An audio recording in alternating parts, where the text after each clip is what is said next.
Imagine designing a parent training plan for a family you've never met. You don't know their language, you don't know their values, you don't even know what they believe about behavior.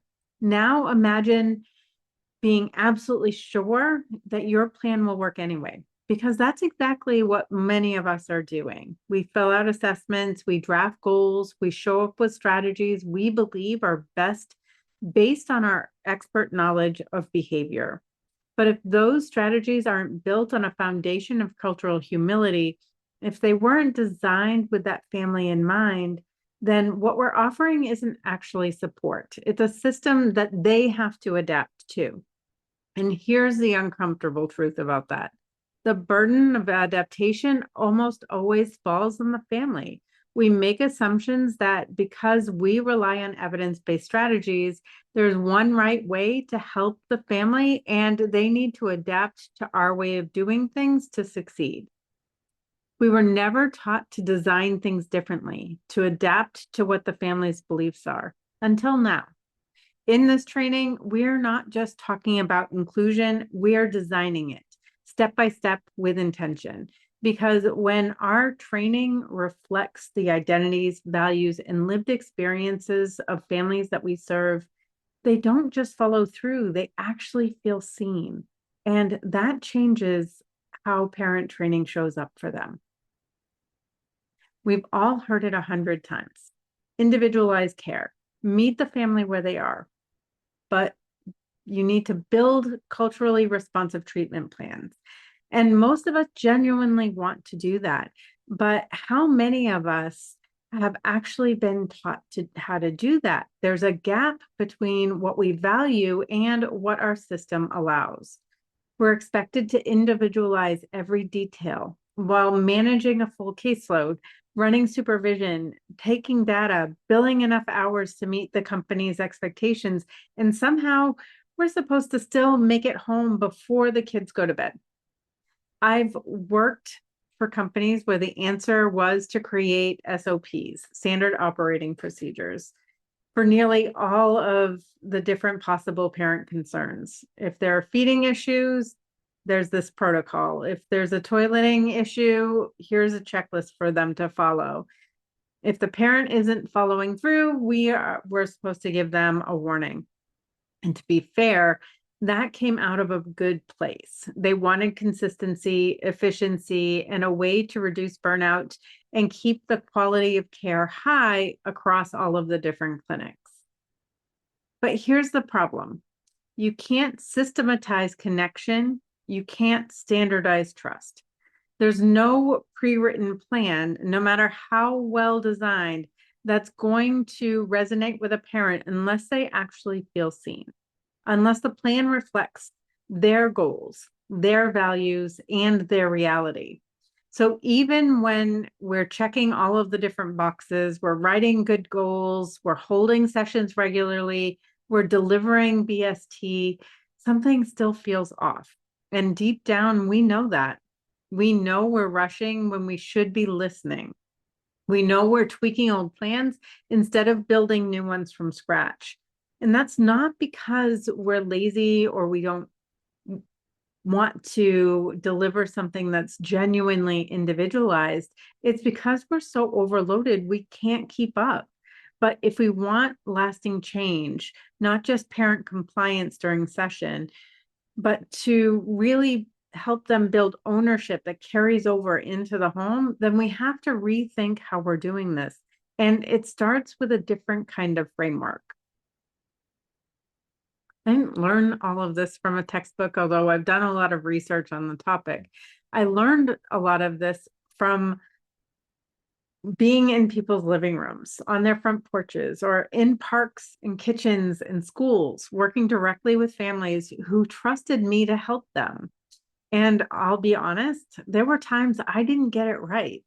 I once worked with a family, the dad was from China and mom was from Vietnam.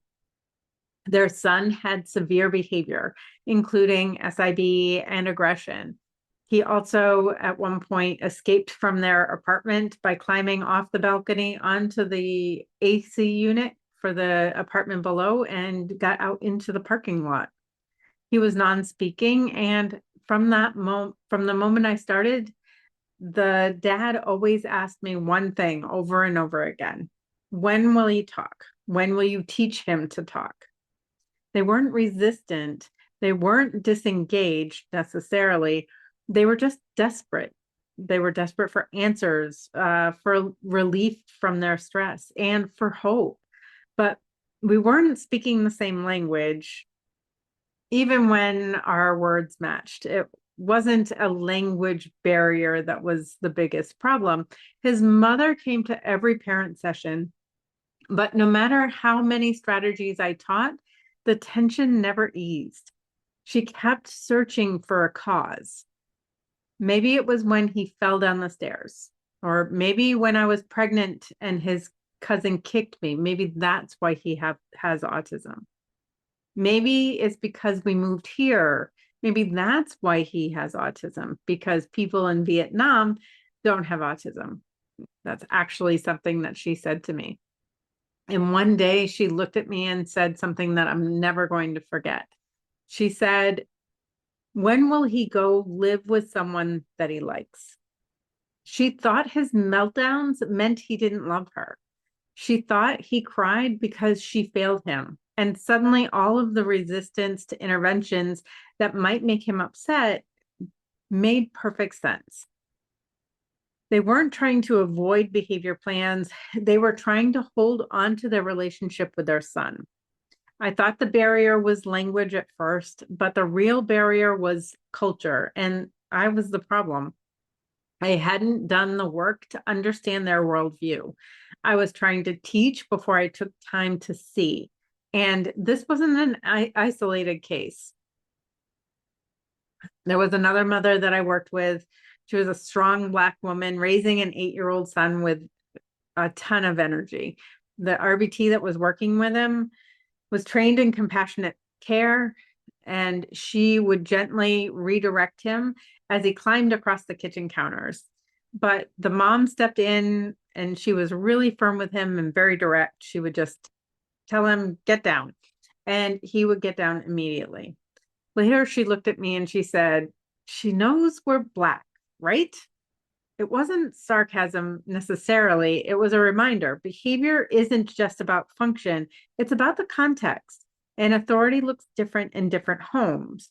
And her understanding of her culture and discipline involved being more direct than that compassionate approach. Then I also worked with a family from Puerto Rico. They were really very, very warm and very welcoming. At every session, there were aunts, uncles, cousins who would come in and out of the home. It didn't feel like a boundary issue. It felt like a home. And that's when it finally clicked for me. If we want to serve families well, we don't just teach strategies, we adapt the strategies, we design them, we build them with the family, not just for them. But if you've been with me for other CEU courses, you know I often get ahead of myself. For those of you who don't know me yet, I'm Amelia Delphonse. I'm a BCBA, and I co-founded Master ABA with my twin sister, Diana Kelly. Through Master ABA, we help BCBAs gain confidence in our skills so they can have a greater impact with their learners. Our focus is on ethical, compassionate, learner-centered practices. This course is eligible for CEUs. You must watch the video all the way to the end. There will be a short quiz in the mission accomplished lesson. You must submit the quiz to receive the CEU certificate. There will be 3 code words throughout the presentation. Make sure to write these down. I will repeat them, but they won't appear on your screen. So you will need to be listening to catch the code words. You will need these code words for the quiz. Please make sure to hit the submit button at the bottom of the form, not just the mark complete button at the bottom of the lesson. In the form, with the quiz, there's also a brief survey. I appreciate your feedback because this helps me improve the courses that I'm creating. If for some reason you miss a step, or have any trouble with your certificate, email me at support@masteraba.com. I'm happy to help with anything that you need. By the end of this course, you're going to be able to describe the principles of cultural humility and how they apply to ethical parent training in ABA. You're going to identify common barriers BCBAs face when trying to individualize services across diverse cultural contexts. You're going to be able to apply the design framework to develop culturally responsive and individualized parent training plans. You're going to be able to reflect on personal biases and assumptions that may impact service delivery and take actionable steps to address them.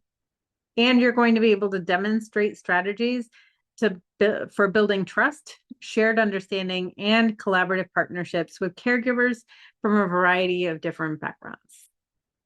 Those are lofty goals. So let's talk about something that we've seen many times before, maybe more times than we even care to admit. You probably have reached out to schedule a parent training session and the parent's too busy, or they forgot that you left a message. Maybe they're out of town, or they say something like, oh no, we're fine for now. And then there's a few weeks that pass, then a few more. Eventually you stop asking so often. You've got assessments due, staff to support, data to graph. You tell yourself they're just not interested, or it's not a priority for them. Or maybe you think that, well, the insurance company may mandate it, but let's be honest, we can't force parents to meet with us. So the sessions slip further down your to-do list. You document a few attempts. Maybe you even note that the parent declined to meet for parent training, and you move on because there's just so many other things that need to be done. But here's the thing, that avoidance isn't just them. Sometimes the parent is avoiding us, for sure, but sometimes we're also avoiding the session too. Not because we don't see the value in it, not because we don't care about the client's progress or their family, but because parent training can sometimes feel really hard. Because what if they ask a question we can't answer? Or what if they push back on a strategy that we're trained to use? Or what if they need more than we're prepared to give? So sometimes we shrink from actively seeking out parent training. We frame it as a requirement and we check the box or explain why we didn't actually provide parent training during that authorization period. But we're missing a much bigger opportunity because avoidance is a signal. It's not disinterest, it's disconnection. And that disconnection grows quietly until parent training becomes the most neglected part of the child's treatment plan.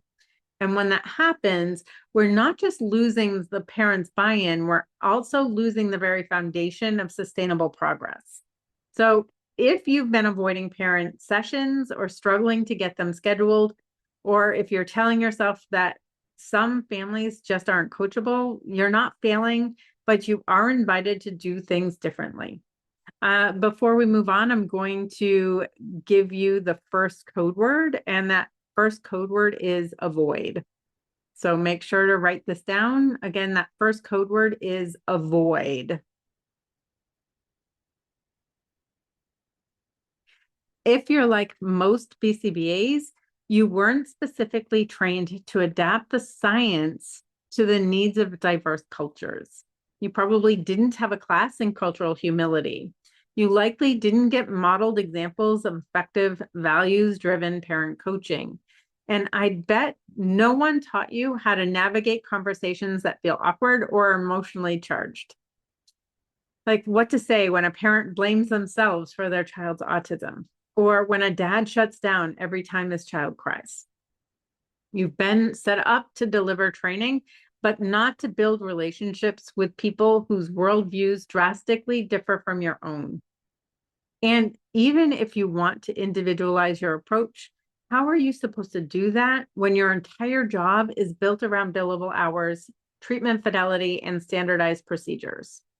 That one company I worked for that created SOPs for the most common situations, they made planning faster and they helped ensure consistency, but it also made it harder to slow down, to ask the deeper questions, to consider whether the strategy you're implementing even makes sense for that family. It's not that you're doing something wrong, it's that you're doing what the system rewards. And the system hasn't made space for this kind of work. But here's the fact: your instincts to individualize, to connect, and to slow down when a parent is overwhelmed aren't soft skills. Those are really important clinical skills. And the more we treat them like optional extras, the more we miss the chance to do what really matters. This course isn't here to shame you or to reprimand you for not providing the parent training that you know that you should, if you're not actually providing a lot of parent training. I'm here to equip you, to help you do the work that you already really want to do, but you haven't been given the time, the tools, or the permission to pursue. So take a deep breath. Don't worry about it. You're not failing. You're just ready for a better way to provide parent training. Cultural humility isn't just best practice. It's an ethical responsibility. When we talk about cultural humility, we're talking about respecting autonomy, building meaningful relationships, and providing effective, individualized care. All of these are explicitly required by our ethics code for behavior analysts. You may already know that the BACB previously announced plans to require a dedicated CEU in cultural responsiveness and diversity, but later they retracted that requirement before it actually took effect. For many in our field, this reversal felt discouraging. It sent an unintended message that cultural humility, responsiveness, and equity are optional or secondary rather than essential to ethical, effective care. But the BACB's rationale was that cultural responsiveness is already embedded within the existing ethics CEU requirements, specifically through code 1.07, cultural responsiveness and diversity. They're not wrong. Those codes are in place, but here's the deeper issue. Just because their code exists doesn't guarantee that that's going to show up in practice. Without dedicated training, reflection, and accountability, even the most well-intentioned practitioners can fall back on default habits or miss the opportunity to deepen their understanding of the families that they serve. When we fail to understand the cultural context of the families, then we risk teaching skills that conflict with family values, or offering strategies that feel inaccessible or even disrespectful to their family values. We also risk misinterpreting behavior through our own lens, or creating goals that serve the funders and not the families. And when that happens, even with the best of intentions, we violate core responsibilities in the ethics code for behavior analysts. We are ethically bound to act in the best interest of our clients by code 3.01, to support meaningful outcomes in code 2.01, and to remain aware of our biases and act with cultural responsiveness in code 1.07. We're also bound to collaborate and communicate effectively with families in codes 2.08 and 2.16. But we are also obligated to understand our own personal biases in code 1.10 and to consider the diverse needs, backgrounds, and cultures of the families that we're providing services for in code 1.07. Ethical care isn't about just doing no harm. It's about doing better for the families that we're serving. And when we center cultural humility in our practice, we don't just meet a requirement. We show families that their identities and their values and experiences actually matter in services. This course is built on that belief that cultural humility isn't just a checkbox. It's part of what makes us good behavior analysts and good humans. So let's look at some of the relevant codes before we dive into actually applying cultural humility. I want to start with the one that's most directly relevant, and that's code 1.07, cultural responsiveness and diversity. This one probably sounds familiar. It shows up in almost every training we attend lately. This code reminds us that it's our ethical responsibility to seek out understanding of the cultures, values, and experiences of the families that we're working with. It's not enough to be just open-minded. Cultural humility means doing the work to explore those traditions, communication styles, and parenting expectations before we jump in with recommendations. So when a family doesn't seem to respond to your usual strategies, you don't assume that they're just being resistant. You have to consider, is this intervention aligned with their core values? Did I take the time to understand what matters most to them? Next is code 2.09, and that's involving clients and stakeholders. This one is all about collaboration, and not just in name, but actual real collaboration with families. Our code tells us that we must involve clients and stakeholders in ways that are meaningful, and that includes how we involve them. If we're building parent training plans without first asking about their routines, what they're struggling with, or what brings the family joy, then we're missing the mark. This means sitting down and asking questions like, what would make your daily life easier? Or what goals actually matter to you? Not just what's written in the plan or what's next on the assessment that we used. Cultural humility requires us to listen first. Then and only then can we shape a plan that actually truly fits the individual families. Next, we have code 1.08, and that's non-discrimination. This one may seem obvious, but the truth is that bias doesn't always look like discrimination. It can show up in more subtle ways. It can show up in the language that we use, the goals that we prioritize, or even how we interpret a parent's tone of voice or body language. If you're not careful, you're going to make assumptions based on race, language, or socioeconomic status, even if you plan to go in with an open mind. We might label a parent as non-compliant or uninvolved when the reality is that they just haven't been given a plan that fits their world. Non-discrimination means checking our assumptions and adjusting our approach. It means remembering that our way is not the only way, and often it's not even the best way for that family. And finally, code 3.01, responsibility to clients. This code says we must act in the client's best interest and avoid harm. But what's considered best or harmful isn't always universal.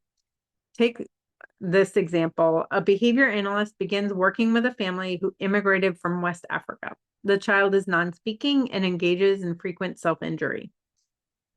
The BCBA recommends intensive parent training sessions 3 times per week to support generalization and safety at home.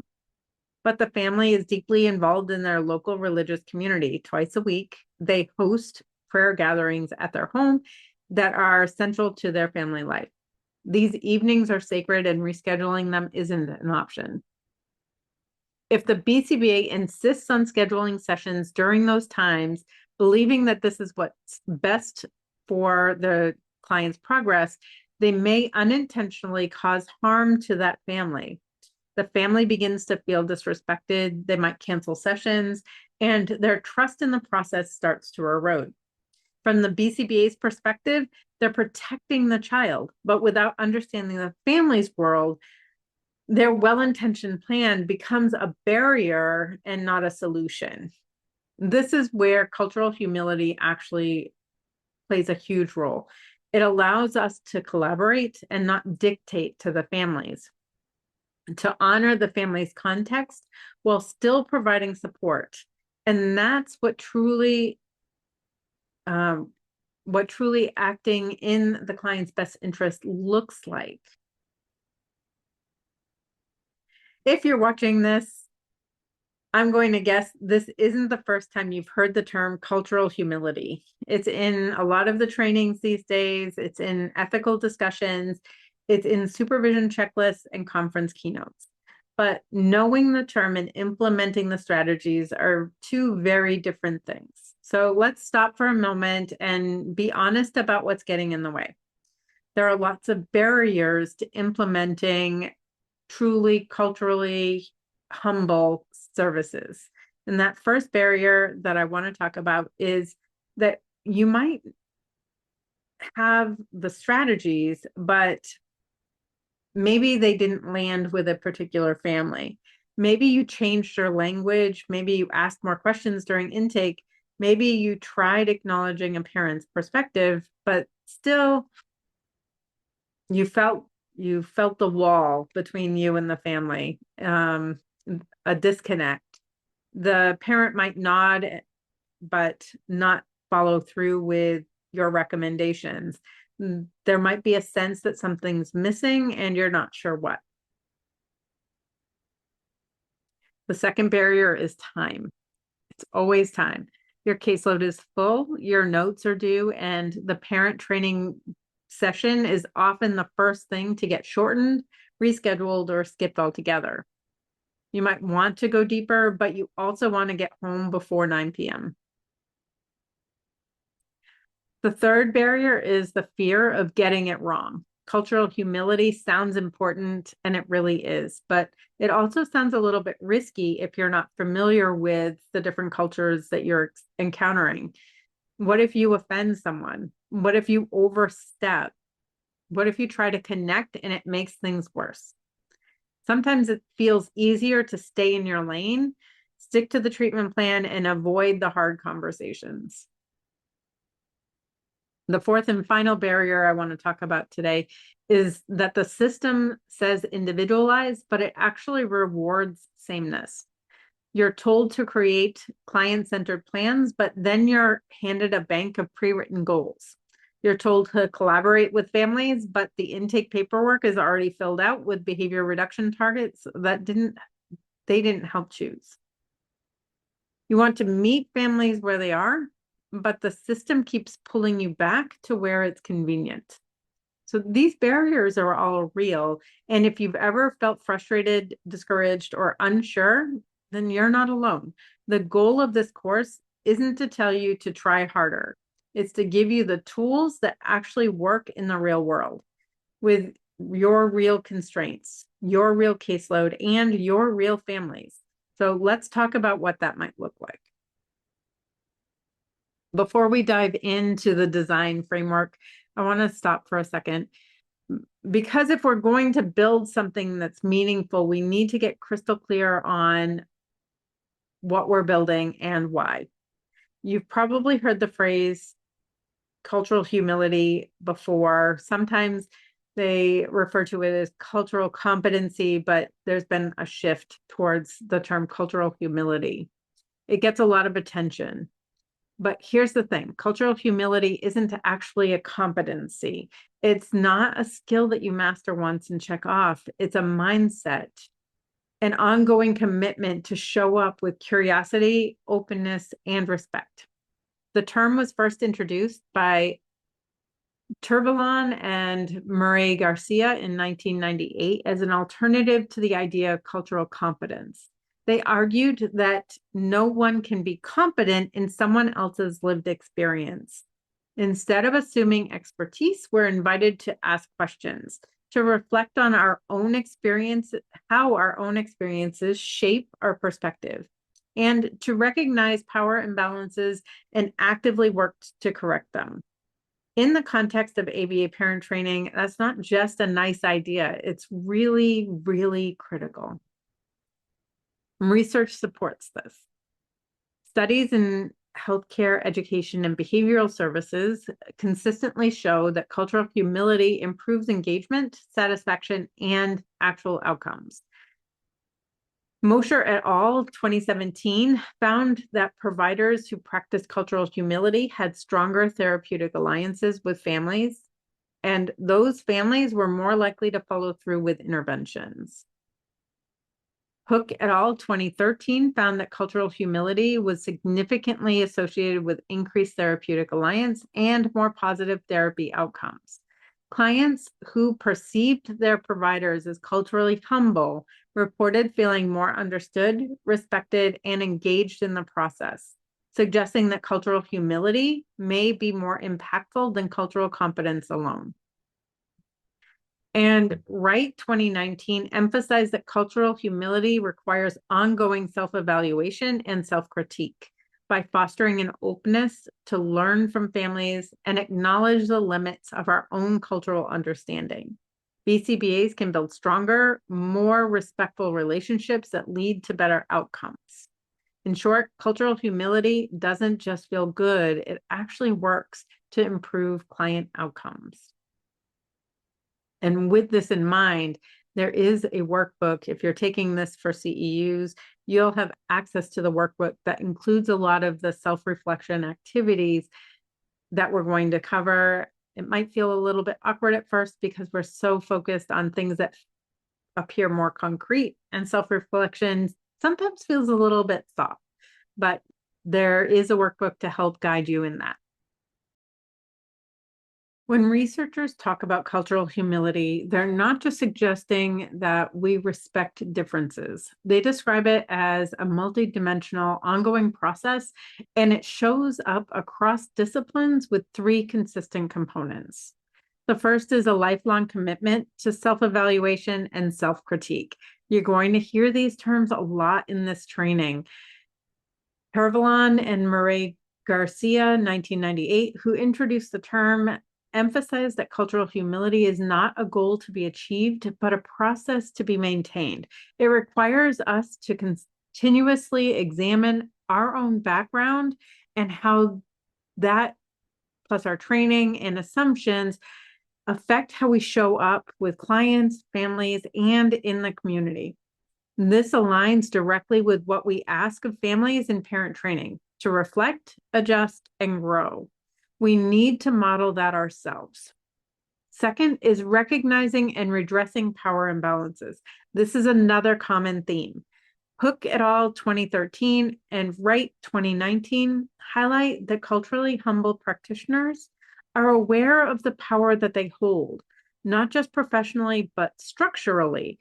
In parent training, we're often seen as the authority, but humility means creating space for the family's voice, making decisions together, and noticing when our own agenda might be starting to take over. This doesn't mean losing your clinical judgment. It means using it in collaboration with the families. And third is institutional accountability. While this may feel beyond our individual roles, Wright 2019 and Fong and Tanaka 2013 note that cultural humility includes advocating for systems change. Are our materials accessible? Are our policies flexible enough to accommodate cultural variation? Even small actions like adjusting documentation requirements or allowing extended family into sessions can align our systems more closely with the values of cultural humility. Cultural humility isn't soft science, it's evidence-based, and its core message is we never arrive, we practice. We see it in the literature. Study after study shows that cultural humility leads to better outcomes. But here's the part that we don't always talk about. Knowing what the research says isn't the same as knowing how to actually take it and then apply it. because research tells us what tends to work on average in controlled conditions with specific populations or even with a specific client or family. We love those single subject research designs, but it makes it harder to apply that information to the broader scope of the families that we're working with. No study can account for this child, this family, this moment. That's where our role shifts from implementer to interpreter. It's not enough to follow the manual or quote the data. We have to make it meaningful by translating it into strategies that fit the family's world. That doesn't mean that we're stepping away from the science. It means that we're fully stepping into it, because cultural humility enhances the evidence-based practices that you're already using. When we adjust based on what the family values, what they're ready for, and what actually works in their daily lives, we're doing what the science asks of us. We're using our clinical judgment to maximize effectiveness. That's the bridge between the research and the practice, and cultural humility is what helps us walk it. Even the best designed studies can't see the family sitting across from you. It can't hear the parent who's been talked over by every provider they've ever met.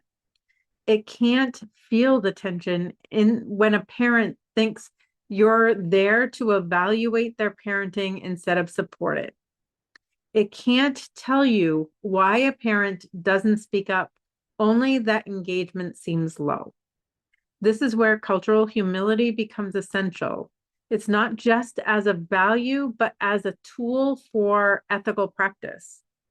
Cook et al. 2013 showed that cultural humility was strongly tied to a parent's perception of feeling understood. That's not just about listening. It's about how we show up in the room.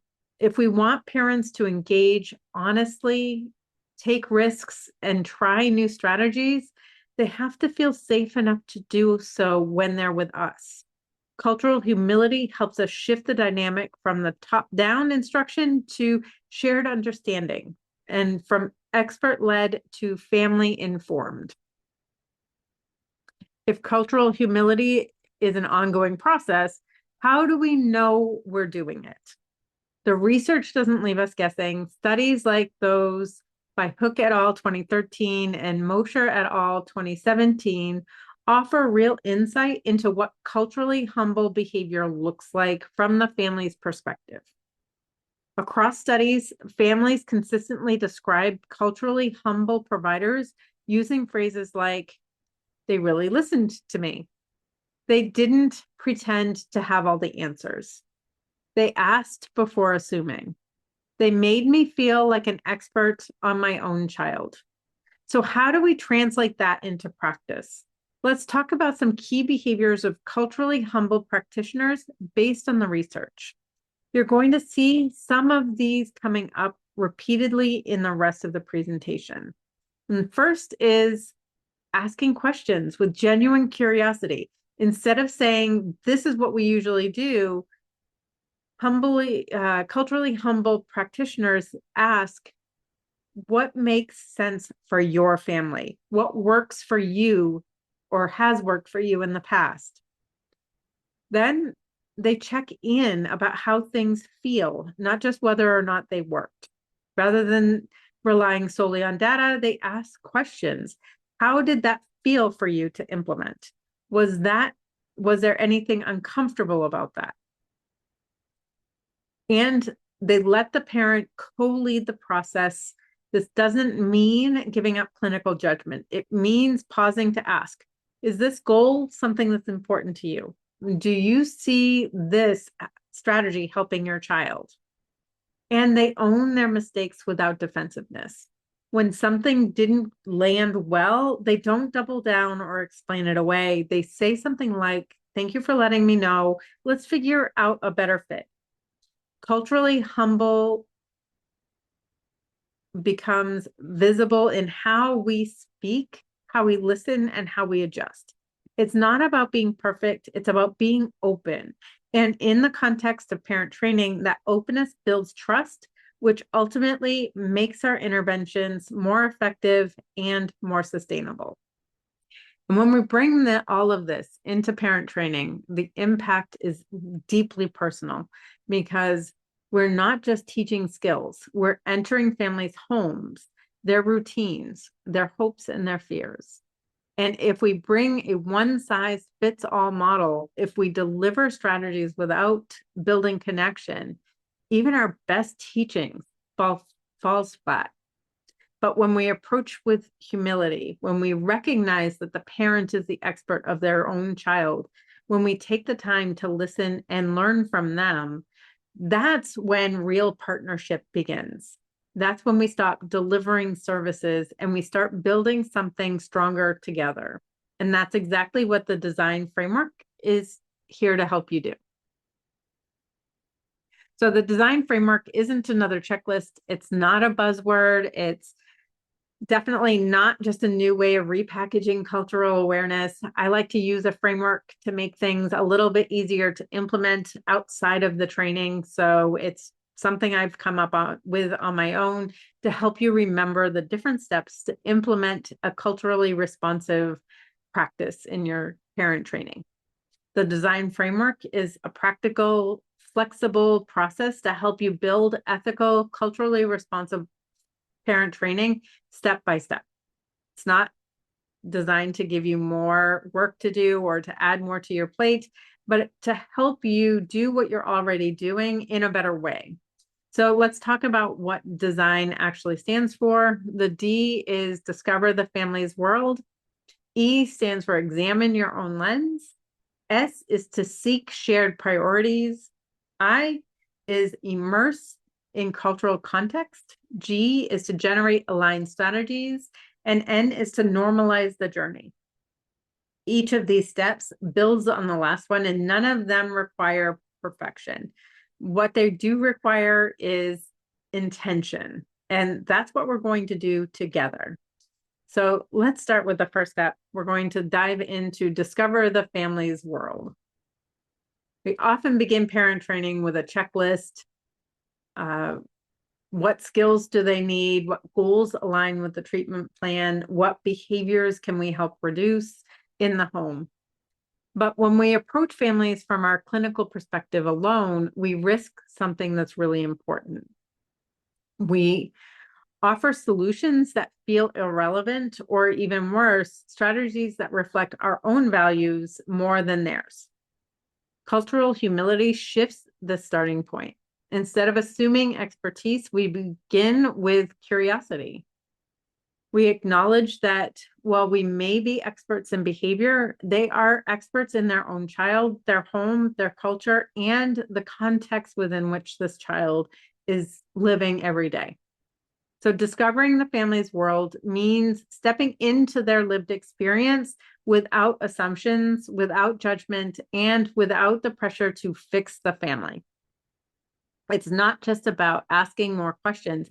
It's about asking the right questions and listening deeply, not just for what they're telling us, but for what they might not feel comfortable saying. Sometimes what we uncover is logistical. It might be a parent working 2 jobs. Maybe they don't have childcare and they're eating a lot of their meals in the car.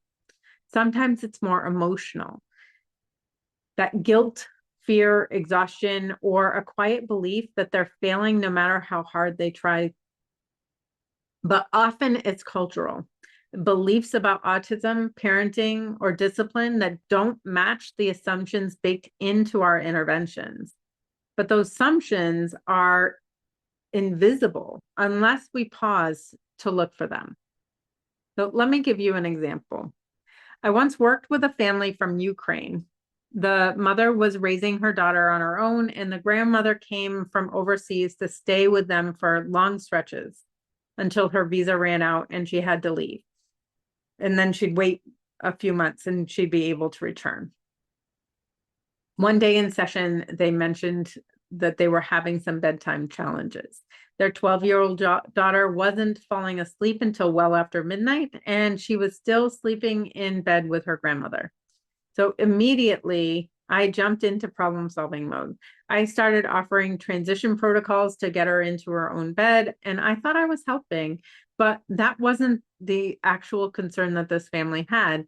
They weren't asking for a new bedtime routine or more independence. They simply wanted help getting her to fall asleep faster. I had placed my cultural values on the situation, assuming that co-sleeping at 12 was what the problem was. But in their world, that wasn't the problem. It was comfort, connection, and stability.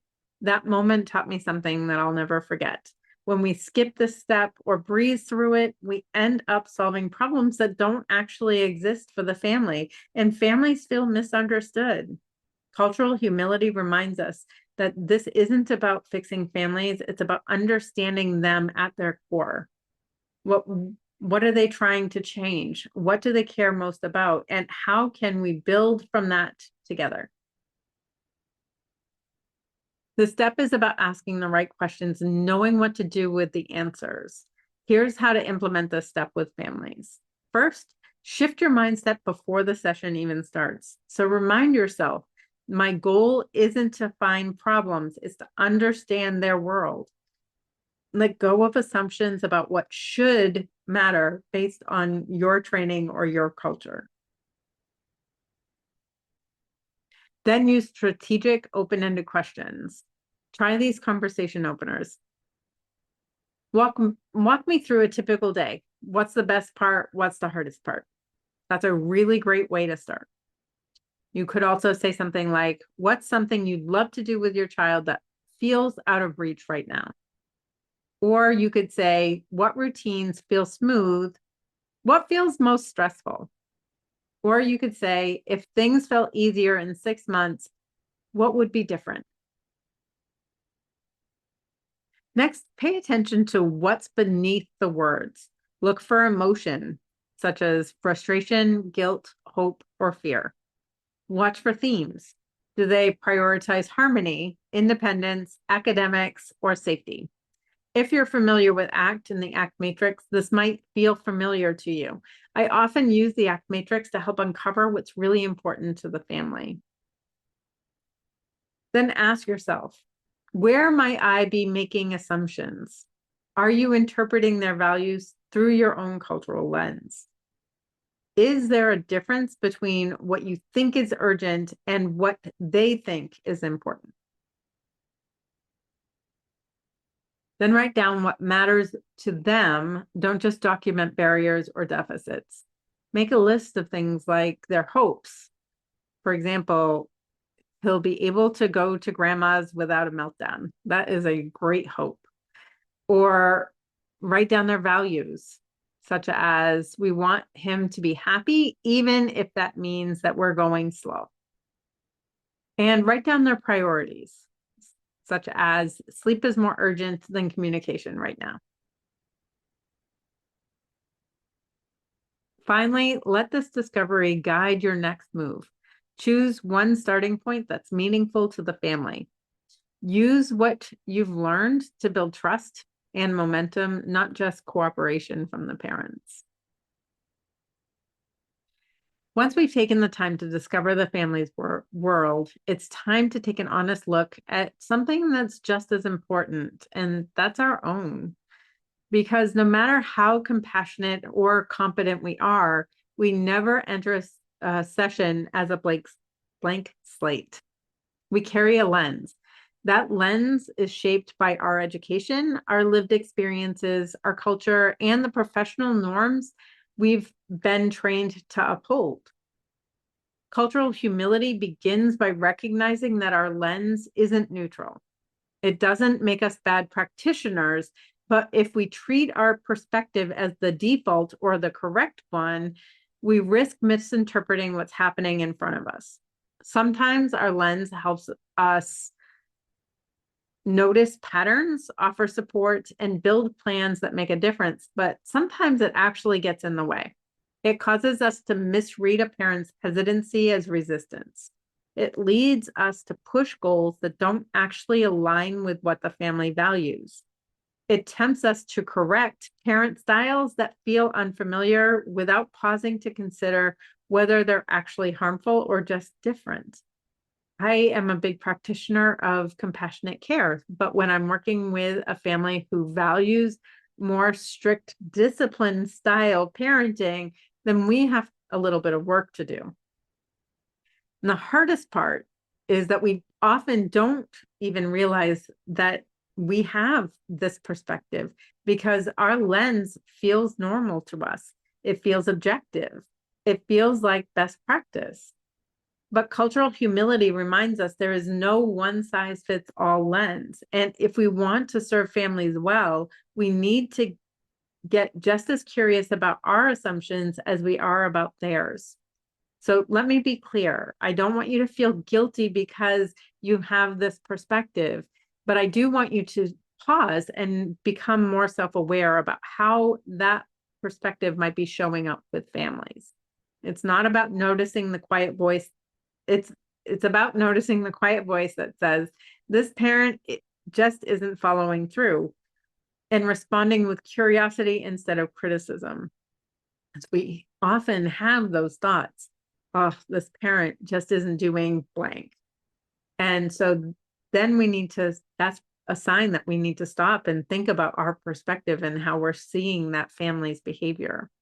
It's about asking, why did I interpret that behavior the way that I did? Why did that reaction frustrate me? Why did I think that was the right goal to put into the plan? Cultural humility means pausing to explore, where did that belief even come from? What's underneath that belief? And how might it be influencing the way that I interact with this family? You might notice your lens when you assume a parent's lack of follow through means that they don't care or they're uninvested in treatment. Or if you expect punctuality, responsiveness, or eye contact without considering the cultural norms. You might treat independence as the gold standard when the family deeply values interdependence.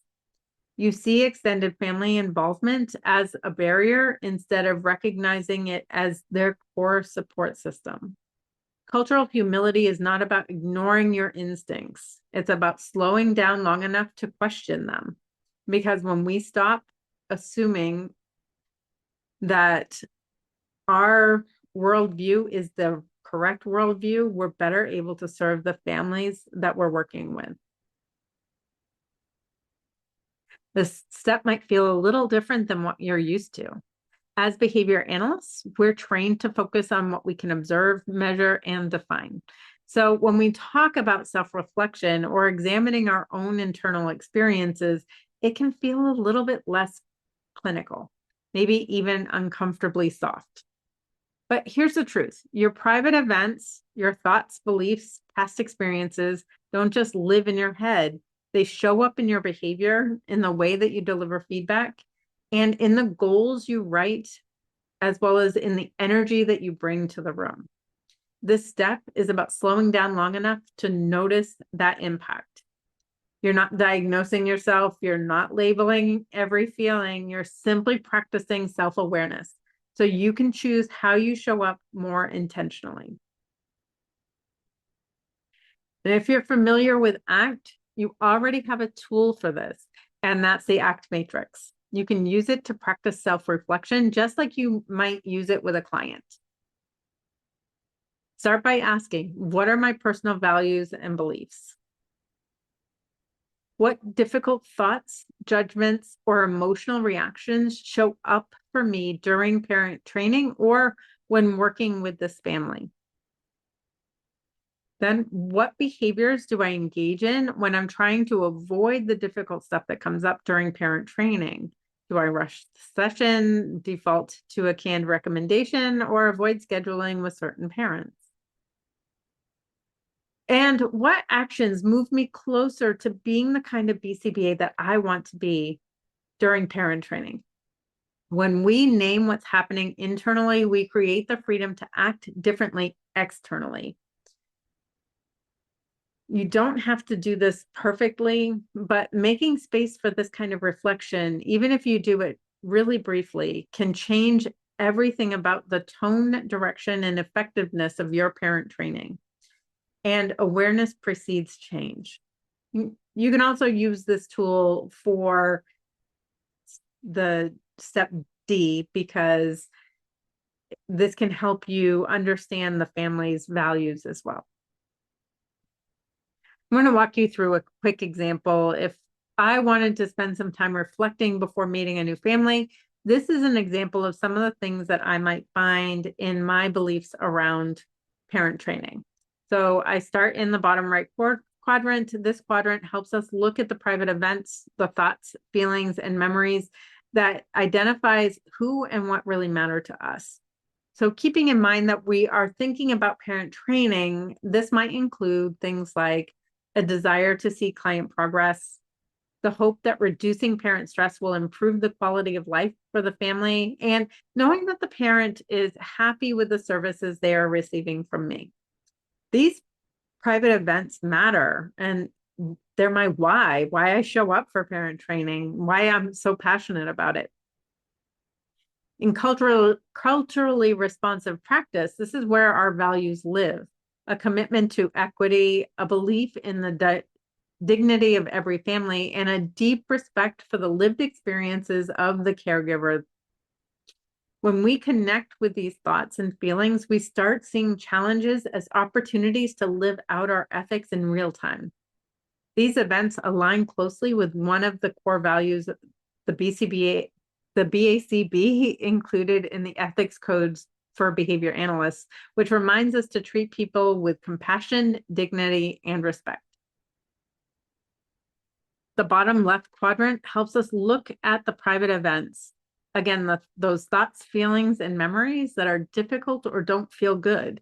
In relation to parent training, this might include things like the memory of an angry parent from a past case, that creeping feeling of imposter syndrome, especially if the case is really difficult, maybe some frustration from previous parent training sessions that didn't go well, or just feeling stuck and unsure what to do next to help the case move forward. These experiences live inside all of us. They're real, even if we don't talk about them. And when we carry them into parent training, they often guide our behavior more than we even realize. In the context of cultural humility, these private events can become barriers. We might avoid deeper conversations about the family's values, or we might stop ourselves from asking about cultural norms out of fear that we're going to offend someone or sound ignorant. But if we don't examine these private events, we start making clinical decisions based on our emotional discomfort, not the needs of the family. And that can undermine the ethical responsibility to act in the best interest of our clients, which is code 301. This quadrant asks us to pause and notice what's showing up for me that could pull me off course. So now move on to the top left, which are the observable behaviors that we engage in to get relief from those private events that are making us not feel so good. In relation to parent training, this might include things like we might avoid scheduling parent training altogether, at least with families who trigger the unpleasant thoughts, feelings, or memories. We might make excuses when sessions come up about why we can't show up, or maybe why we're taking an easier path. We might shorten sessions or even gloss over some of the harder conversations, or we could shift the focus entirely to RBT sessions instead of including parent training in the child's treatment plan. These aren't done with bad intentions, and in fact, they often come from the desire to avoid discomfort or a fear of doing harm. But when we escape the parent training process, we unintentionally drift into unethical territory. We may be neglecting our responsibility to involve the caregiver in treatment, code 2.09, or failing to honor the cultural values of the family, which again is code 1.07. And we start reinforcing the idea that our comfort matters more than the family's progress. Cultural humility means being aware of how these subtle behaviors show up and choosing to stay present anyway. And finally, we get to the top right, the observable behaviors that help move us toward meaningful action. In relation to parent training, we might pause for understanding instead of rushing through the checklist. We might ask about the family's culture, even if it feels awkward at first. Or we might seek mentorship or consult with someone who can help us navigate cultural differences with humility, or take a CEU course like this one. These actions take courage. They require self-awareness and vulnerability, but they are the behaviors that build trust. They lead to ethical collaboration, sustainable change, and families who feel seen, not managed. Biases are another critical element to consider when engaging in self-reflective practices. They are an integral part of Code 1.07, Cultural Responsiveness and Diversity, and Code 1.10, which is Awareness of Personal Biases and Challenges. Biases aren't just about prejudice or judgment. It's about the unconscious filters that we all carry, the assumptions that we don't question, the stories we tell ourselves without even realizing it. These assuming that a parent is difficult because they push back, or believing a family just doesn't care because they keep canceling sessions. Bias is sneaky. It shows up in our tone, our expectations, and even our treatment plans. It's not a character flaw. It's a human tendency. And unless we slow down to examine it, it shapes our work in ways that we actually can't see. So here's how to identify your own biases. Like the first step, we start with curiosity. Notice when you feel frustration or judgment and ask yourself, what am I assuming right now? Where did that assumption come from? Is it actually true, or is it just something that feels familiar? Sometimes bias sounds like should. They should be more involved. They should be more open to reinforcement systems. They should show up on time. Every should is a clue that we're holding families to our expectations and not theirs. This step isn't about guilt. It's about awareness, because when we name our biases, they stop driving the bus. And that's when we start building real respectful partnerships, not with perfect objectivity, but with humility, compassion, and choice. And this brings us to your second code word. Your second code word is choice. Make sure to write that down. Your second code word is choice.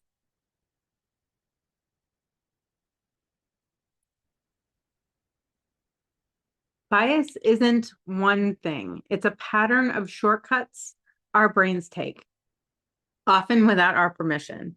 Our brains are wired to use biases for efficiency.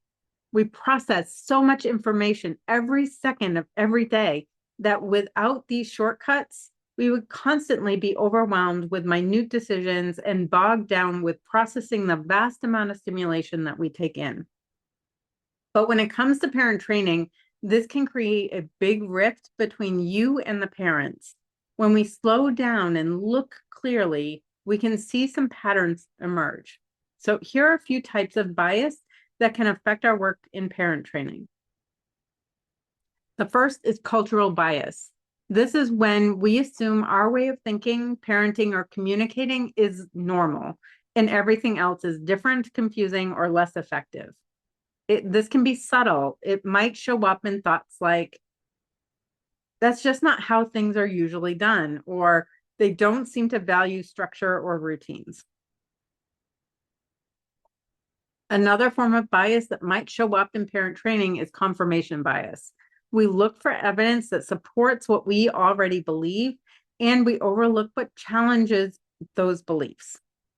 If we think a parent is disengaged, we might notice the missed sessions, but ignore the effort they made to review homework or ask questions. This might show up in thoughts like, they've never followed through before, so I doubt they're going to do this either. Another bias to be aware of is language bias. We unconsciously judge intelligence, capability, or commitment based on how someone speaks. If a parent is quiet or speaks with an accent, we might simplify everything without checking what they actually need for understanding. We might think something like, they probably won't understand the behavior plan, or I need to keep this super basic. Another bias to consider is socioeconomic bias.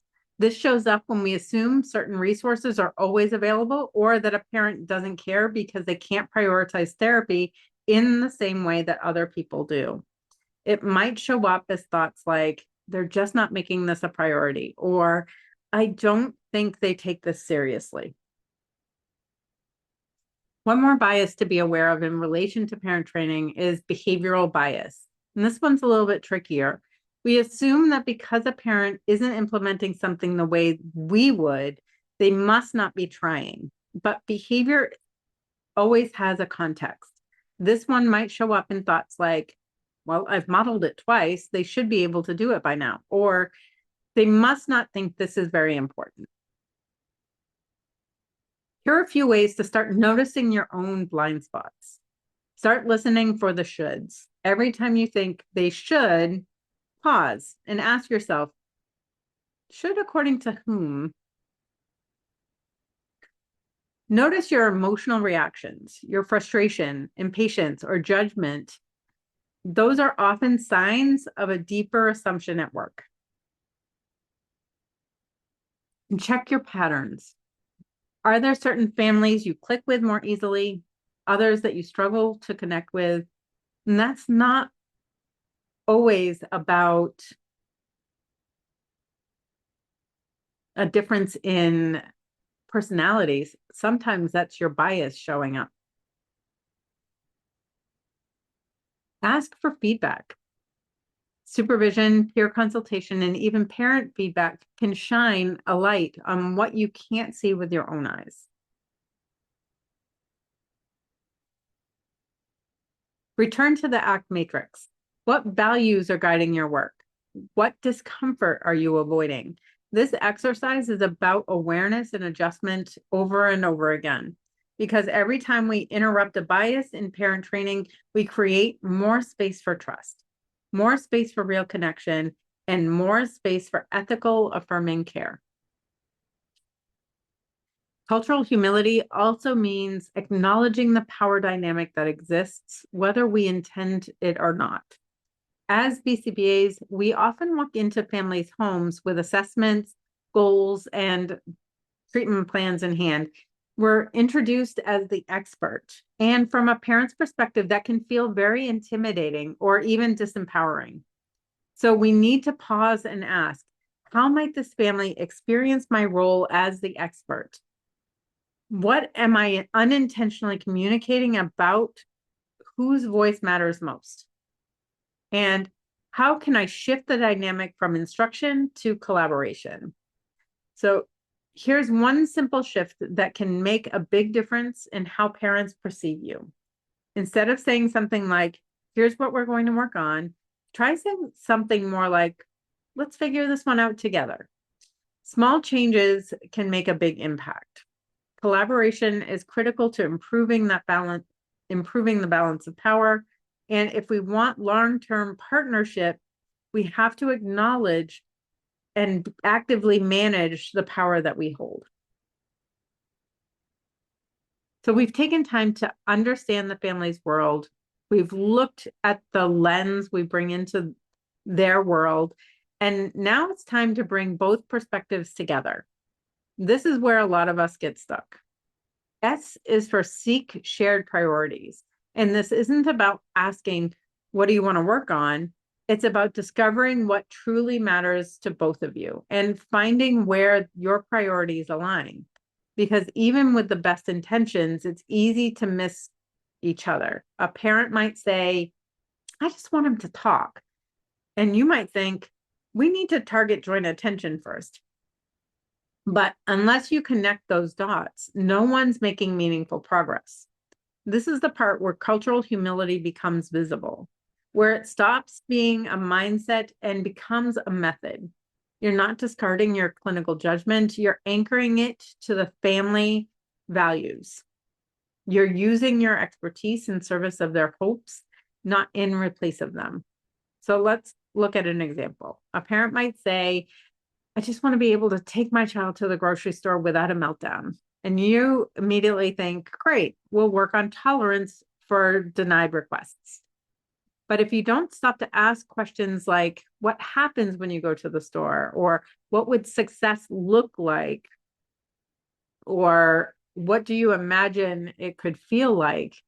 You might completely miss the mark, because maybe what they actually want is to stroll the aisles peacefully, hand in hand, chatting about dinner. Or maybe they want to get through the checkout line without tears, without stares, or without shame. And that matters, because unless we know what success looks like through the parent's eyes, we're just guessing.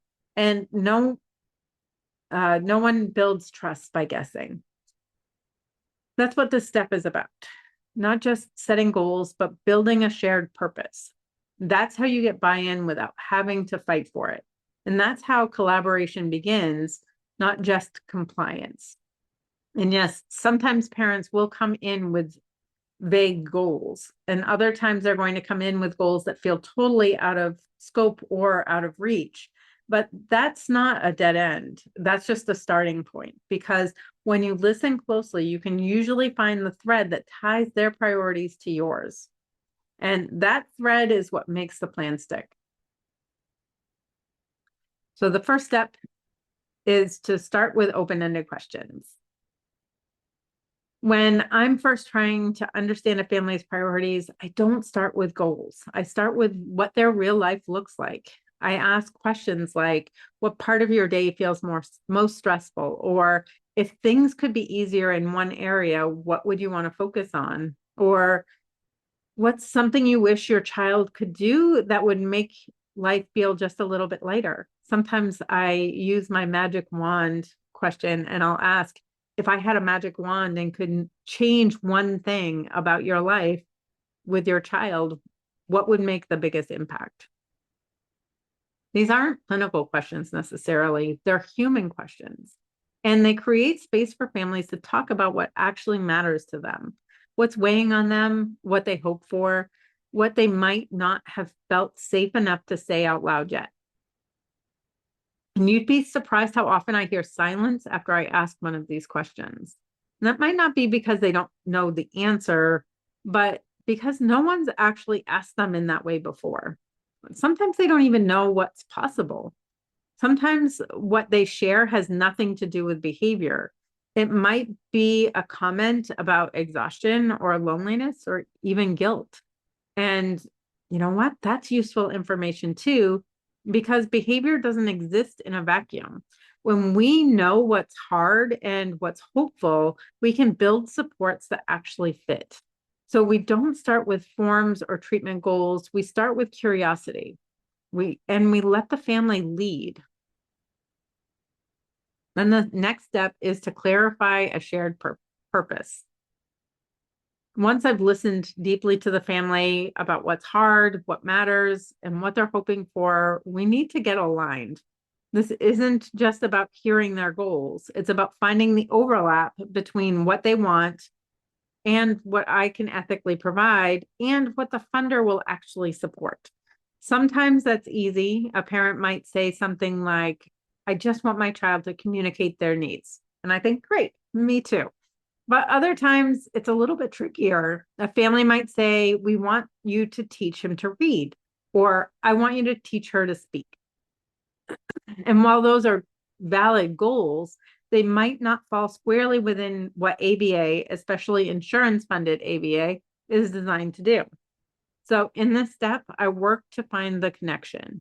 I may say something like, teaching him to read might be outside what your insurance will cover, But if we focus on building foundational learning skills like matching, attending, or following directions, we'll be setting the stage for academic success, and we can do that through ABA.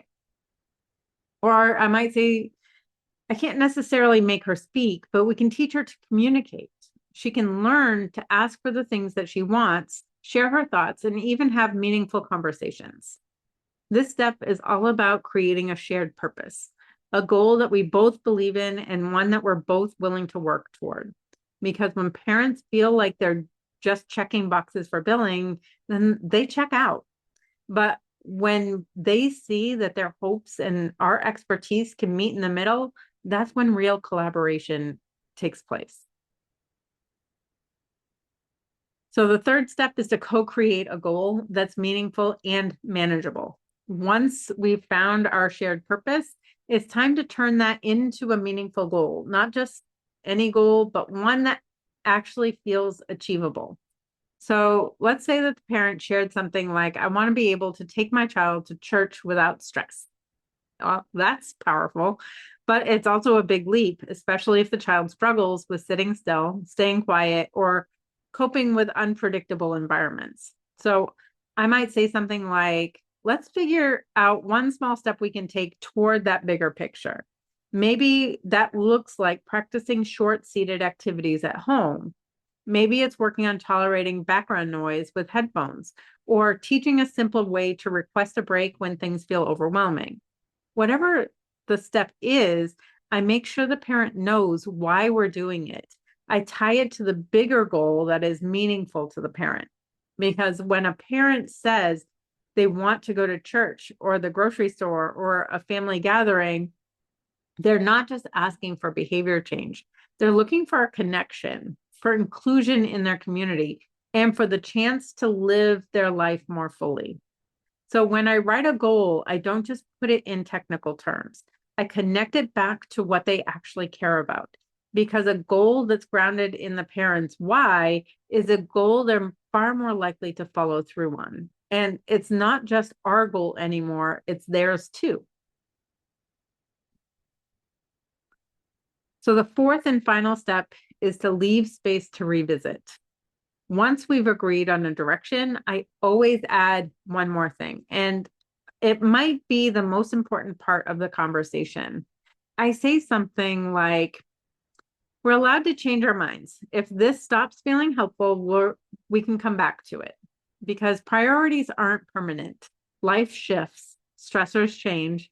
What felt like the biggest problem last month might feel manageable now, or a totally new challenge might come up and take its place. And if we're not checking in, if we're not giving families permission to pivot, we risk building a plan that no longer fits their reality. Sometimes we just hold too firmly to our mastery criteria and we don't let go of goals before they're actually mastered. This step is about staying flexible, not just clinically, but relationally. It tells the parent, I'm not just here to get through a checklist, I'm here to walk with you. And that kind of real partnership makes a huge difference in how the parents show up for parent training. When parents know the plan can evolve, they're more willing to invest in it because it feels human. It feels real and sustainable. So we hold the goals lightly. We keep the conversation open and we build a process that grows with the family, not just around them. By this point in the process, we've taken time to reflect on our own assumptions. We've explored the family's values, and we've worked together to find shared priorities that feel meaningful. But before we can jump into teaching skills or writing goals, we need to pause. Before knowing what a family values, or because knowing what a family values doesn't always tell us how those values show up in their everyday life. This step, immerse in cultural context, is where we slow down and listen for the details that shape the family's routine, interactions, and parenting decisions. It's not about mastering every cultural tradition or asking them to define their identity in a neat box. It's about noticing who's involved in caregiving, Or how do they respond to the behavior? Or what kinds of guidance or discipline feel acceptable or disrespectful? Or what assumptions might we be carrying about what a successful session even looks like? This is the step where we stop applying strategies to families and start co-creating strategies with them. It's rooted in what makes sense for them. And here's the key. You don't need to become an expert in every culture. You just need to stay curious, humble, and willing to adapt what you thought you knew. When we skip this step, we risk offering support that looks good on paper, but feels off in practice. And we miss the chance to build something that actually works because it actually fits the family. So how do we actually immerse ourselves in the family's cultural context? We aren't conducting a cultural interview or suddenly switching into anthropologist mode. We observe, ask, and reflect on the family's culture and routines. Here's what that looks like in action. The first step is to observe the unspoken routines. How is the home organized? Who initiates transitions or gives instructions to the child? Are there rituals around mealtime, bedtime, or greetings that carry meaning? These tell you what the family values, even when they don't say it out loud. The second step is to, again, ask questions that open the conversation. You can try questions like, what does a typical day look like in your home? Are there strategies you've tried before that felt helpful or not helpful? Or what's important to you when it comes to discipline or structure? Avoid turning it into a checklist. Let curiosity guide you. Then step 3 is to notice your internal reactions. If you catch yourself thinking, that's not how I do it, pause. Ask, is this a clinical concern or just a cultural difference? That reflection matters. This is where cultural humility meets ethical practice.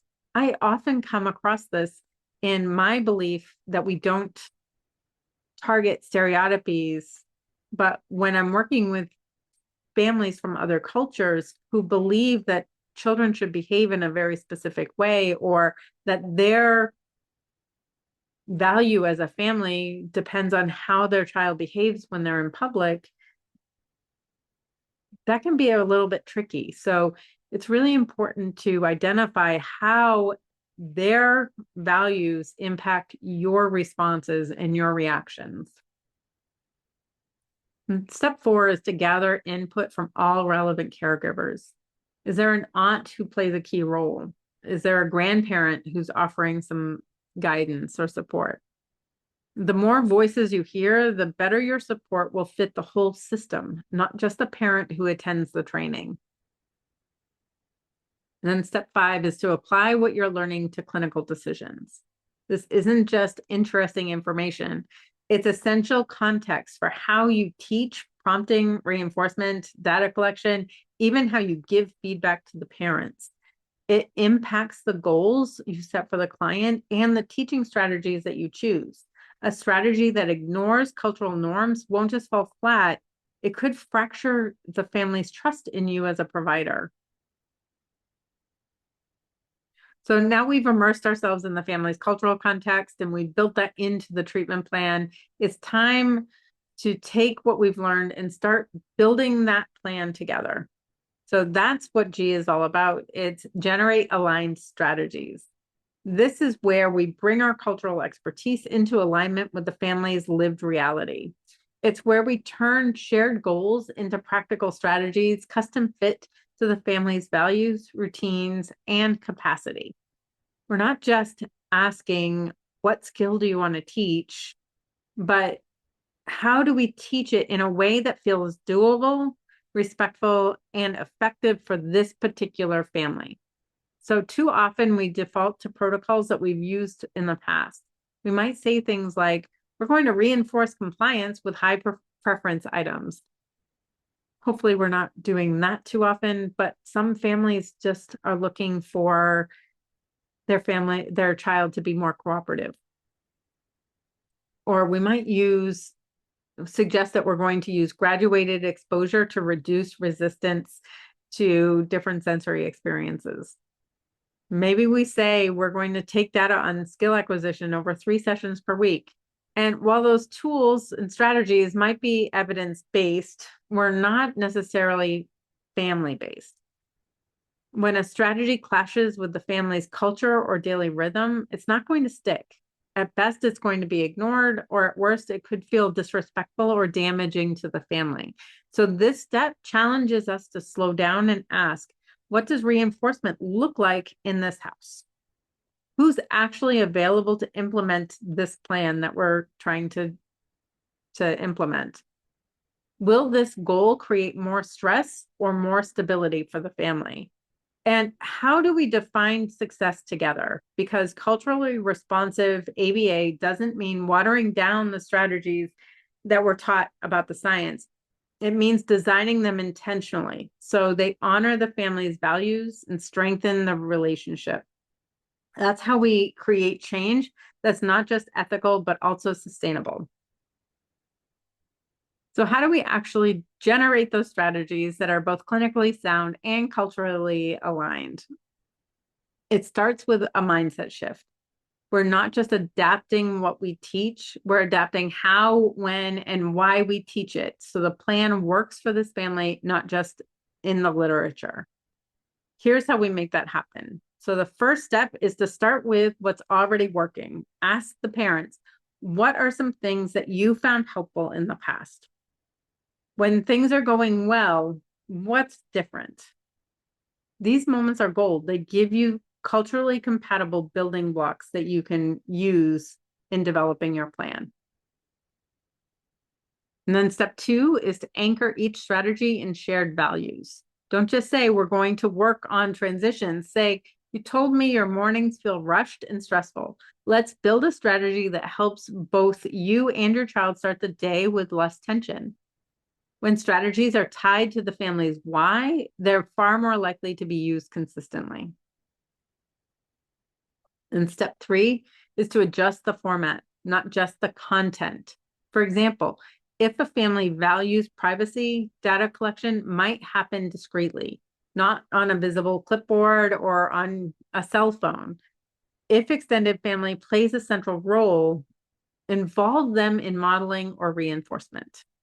If verbal praise feels uncomfortable, find culturally appropriate alternatives. And remember, ABA actually is flexible. The science allows for a little bit of creativity. The constraints are often just habits that we create ourselves based on past experiences or what we read in the literature.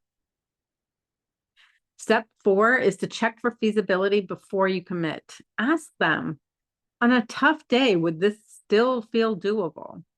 Or does this strategy work with your schedule, your routines, or your values? Because a great strategy on paper means nothing if it can't survive a Tuesday evening with 3 kids and no childcare. Step 5 is to document the why behind the plan. If you're customizing a protocol, include a note. The strategy modified to align with caregiver values and reduce implementation strain. This not only justifies your clinical decisions, it shows you've practiced ethical individualization in line with codes 2.09 and 1.07. And remember, you don't need a perfect plan, just one that the family is willing and able to try, because the most powerful strategies aren't the ones that are the most complex. They're the ones that feel possible and meaningful to the family right now. And this is where we often lose people, right at the edge of something good. So we've built trust, we've aligned goals, we've created strategies that fit, and then life happens. A rough week hits, the child regresses, the parent forgets to use the strategy, then maybe they miss a session or two, and suddenly all the progress feels like it's slipping away. And everyone starts to wonder if it was even real to begin with. That's why this step matters so much. Normalize the journey. This step is about helping parents expect the bumps they're bound to experience along the way without losing momentum, because sustainable change is never a straight line. And when we treat it like it should be, we unintentionally set families up to feel like they're failing.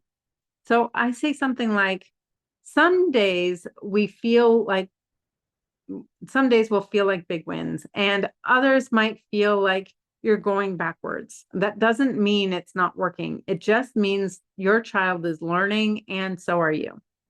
I share stories of other families who've hit roadblocks and kept going. I talk about what real progress looks like, not perfection, but persistence through those tough times. Because cultural humility doesn't mean getting it right the first time. It means staying open, staying curious, and staying connected, even when the path gets messy.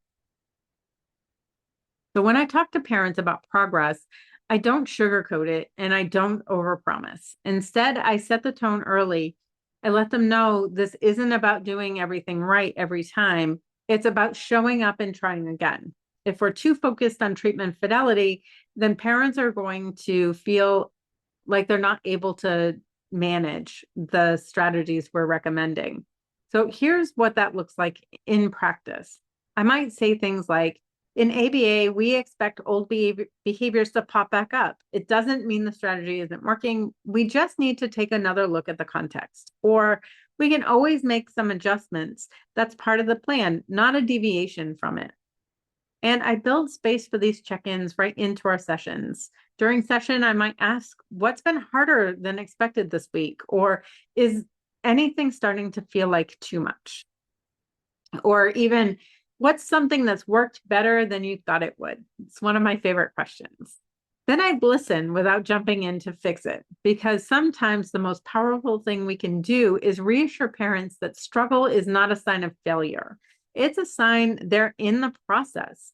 And that process looks different in every home, every culture, every season of life.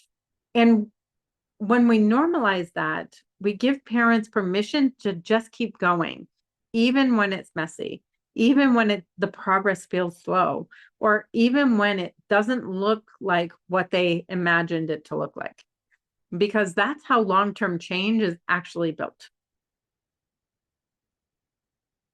You don't need to overhaul your practice overnight.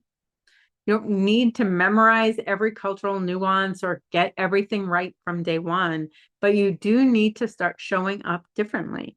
Start by asking better questions. Make space for stories and not just strategies. I love to tell stories in my trainings, but I also love to share stories with parents, because so often they feel isolated and alone. And when I share stories, they understand that they're not the only ones. Look at every parent plan and ask, does this reflect their values or mine? And now you have a framework built on cultural humility, not just in theory, but in action. So use it to slow down, to listen more closely, and to realign when it's needed, because the goal isn't perfection, it's partnership. And when you approach parent training as a shared process and not a protocol, you don't just improve outcomes, you rebuild trust in our field. You empower families in ways that last beyond the session, and you grow into the kind of clinician who doesn't just know about cultural humility, but lives it every single day, session by session, family by family, and step by step. So what's your next step? Whose voice do you need to hear more clearly? Where can you make one intentional change this week to center culture, context, and connection? Start there and let that be the foundation of everything that follows. I want to take a moment to return to the story I shared earlier about the Vietnamese and Chinese family I worked with years ago. When I first told you that story, it was about a moment of realization, a moment when I saw that I had been focusing on my priorities, not theirs. That I was unintentionally overwhelming a dad who just didn't want to mess things up, and missing the real pain a mom was carrying because I didn't yet understand the weight of her culture, her guilt, and her fears. But now that you've walked through the design framework with me, I want to revisit the story for a different reason. Because back then, I didn't have a framework. I didn't have a clear process for what to do when things felt disconnected. I didn't have the language to say, maybe this isn't resistance, maybe it's actually grief, and maybe it's love for their child. What I had eventually was a willingness to pause, to listen differently, to change the pace, and to shift the plan. And looking back now, I realized that family taught me what cultural humility really means. It's not just a buzzword, it's a way of being. They taught me that parent training isn't about perfect delivery or rigid plans. It's about collaboration that honors the family's truth. They taught me that compassion isn't just soft, it's strong. It builds bridges where nothing else can. And most of all, they taught me that trust isn't something we earn once. It's something we build moment by moment through how we show up and how we listen. That story started this training, but the lesson, that's what I want you to leave with. Throughout this training, we've talked about some of the real barriers that get in the way of practicing cultural humility. Sometimes the strategies just don't land because they weren't built for the family in front of us. And sometimes we run out of time juggling so many responsibilities that customization feels like a luxury. And sometimes it's fear of getting it wrong, of saying the wrong thing, or of stepping outside of the manual. And sometimes it's the system, a system that rewards replication and not reflection. But here's the truth. We don't need to have more time. We just need to use the time that we do have differently. When we shift from fixing families to understanding them, we create more impact in less time. When we co-create goals instead of assigning them, parents actually follow through because they see the point. And when we act with humility, not perfection, we model what we want our clients to learn. And that growth is possible, and mistakes aren't the end. They're a part of the work. So if the old way hasn't been working, it's not because you're not good enough. It's because it was never designed to work in every context. Now you're not just reacting, you're designing with purpose. If you're watching this for CEUs, I'm giving you a lot of tools to help you take action today. You have access to a downloadable workbook that includes a fillable act matrix to help you center each family's values and to reflect on your own. Reflection questions to deepen your own cultural self-awareness, guided prompts to support meaningful conversations with families, and a bias self-assessment to help you identify the lens you bring into the room. You also have access to bonus resources from the Achieve Parent Training curriculum, including the Achieve Session Planner to bring structure and flexibility to your work. Sample chapters from the curriculum you can use right away, and these tools are yours to keep, use, and revisit as often as you need, because learning is just the beginning. Implementation is where it counts. Before you go, I want to leave you with a few simple but powerful next steps. Start by downloading the materials that come with this course, the workbook, the reflection prompts, the ACT matrix, and the simple Achieve chapters. They're all there to support you in actually taking action on what we discussed today. These aren't just filler resources. They're meant to help you take what you've learned and apply it to your work immediately. Then pick just one family. You don't need to change everything all at once. Just choose one case where you can start applying the design framework. Maybe you lean into listening a little more deeply. Maybe you shift how you set your goals. Maybe you just ask a different kind of question. Start small, but start intentionally.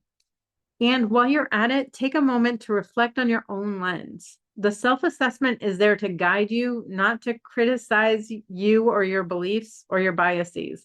Use it to notice the ways your experiences might be shaping your choices. That kind of awareness, it's what keeps us ethical, human, and effective. And finally, start the conversation. Ask a culturally curious question the next time you meet with a parent. Remember that culture isn't just about where the family originates from. Culture can be impacted in every family that you work with because they have different lived experiences than you do. So even families that were born and raised in the town that you are working in may experience cultural differences from you. When they answer, really listen, not just to the words, but what they care about, what they're not saying, and what feels most important to them. And that's it. Those are the 4 simple steps I want you to get started with.